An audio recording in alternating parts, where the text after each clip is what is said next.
My name is Daniel Erasmus. I'm a member of the Club of Rome and founder of Climate GPT. And so we built a new foundational model for climate change, a model which not just treats the climate as weather, so we get different numbers on maps, but really start to translate how that Anthropocene, us changing the world's weather patterns, how that's starting to influence us. So you move from a number on a map into impacts on human systems. So if you get a increase in temperatures in the Maghreb or Mexico or anywhere in the world, what does that mean to food security, to water security, to biodiversity, to political systems? What does that mean to migration effects in the world? The UN expects we're going to get 500 million climate migrants within the next 25 years.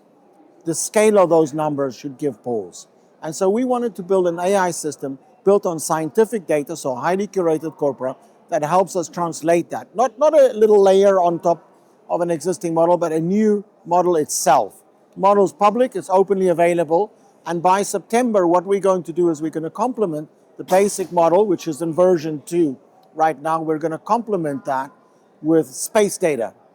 So you can use satellites to spot and understand where are carbon emitting assets. So how much carbon does that factory down the road emit? How much carbon is emitted by this residence? How much NOx, how much methane, etc. And you can spot that with satellites. And if you map that with ownerships at the scale of the planet, you can start to understand how does San Francisco International Airport compare with Heathrow? What are their carbon budgets? What do they differently spend?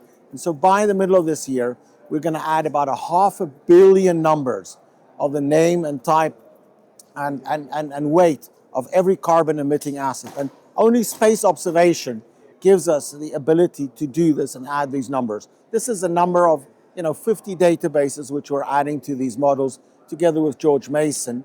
And the ability is to just, in a very soft way, accelerate our responses, accelerate how we can prepare for this, accelerate how we can understand that what happens with the climate is going to impact us and we better get prepared.